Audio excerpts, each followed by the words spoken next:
Carmen Sama accuse Tina Glamour d'être possédée d'un démon du mensonge. Maël où on réagit et insulte Carmen Sama. Pour plus de détails après le générique. Avant de commencer, n'oubliez pas de vous abonner et d'activer la cloche de notification car cela va vous permettre de ne plus manquer à nos prochaines vidéos. C'est parti!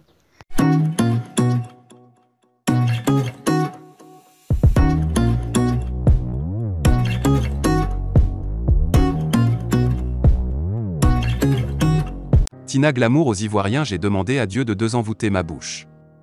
Tina Glamour, la mère de feu Dji Arafat, qui a célébré ses 30 ans de carrière le vendredi 12 août 2022, décide de changer de comportement. Je suis de tempérament chaude. Donc, je n'ai pas besoin de m'enivrer d'alcool pour être très en verve sur scène. Je n'ai bu que de l'eau avant de monter sur scène. L'eau est la source de vie. Je ne suis pas au stade de boire l'alcool avant une prestation. Ma bouche parle très mal, je le reconnais. Mais j'ai décidé de changer de comportement. Je ne proférerai plus d'injures. Oui, je ne parlerai plus. Mais vous aussi, pas d'insolence à mon encontre. Quand on est juste et poli avec moi, j'en fais pareil. Mais si on se joue les Django, les B****, T, les fous avec moi, je réagis en conséquence. Mais j'ai demandé à Dieu de désenvoûter ma bouche contre les injures. Je vais désormais me concentrer sur mes activités, ma carrière musicale, ma cave, le Désaltéro, qui va devenir, le Désaltéro Plus, ma gamme de produits cosmétiques.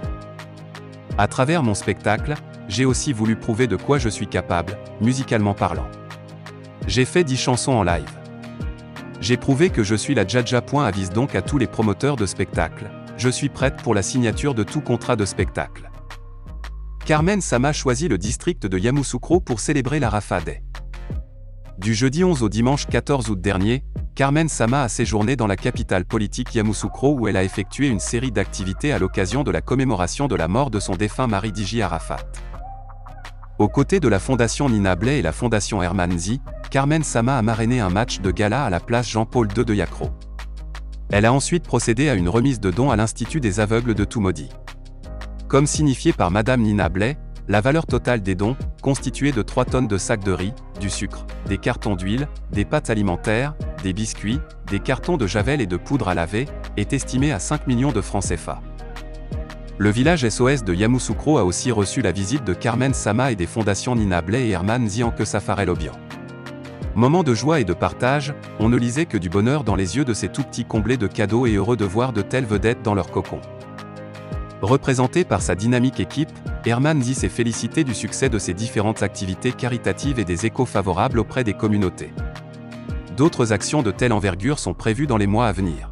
Mali Macky Sall, émissaire panafricain à triple casquette auprès d'Assimi Goïta, le chef de l'État, Macky Sall, président en exercice de l'Union africaine. En se rendant pour la première fois à Bamako depuis le coup d'État du 18 août 2020, le président sénégalais à la tête de l'UA entend reconnecter le Mali autant à la CEDEAO qu'à l'Union africaine après la page des sanctions.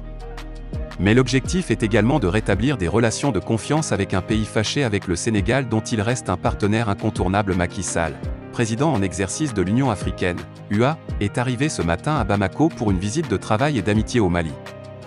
Accueilli à l'aéroport international de Sénou par le président de la transition malienne, le colonel Assimi Goïta, le numéro 1 sénégalais, s'est déclaré porteur d'un message d'amitié à l'endroit d'un pays pivot de l'Afrique de l'Ouest et souhaitant avoir des échanges avec les autorités maliennes. Pour une issue heureuse de la période de transition, cette visite du président de l'UA intervient quelques semaines seulement après la levée, suspension en début du mois de juillet dernier des sanctions économiques, financières et institutionnelles prises en janvier 2022 par la Communauté des États ouest-africains, CEDEAO, contre le Mali pour non-respect de ses engagements relatifs à la durée de la transition politique. Les militaires dirigés par le colonel Assimi Goïta avaient pris le pouvoir en août 2020 en écartant le défunt président Ibrahim Boubacar Keïta.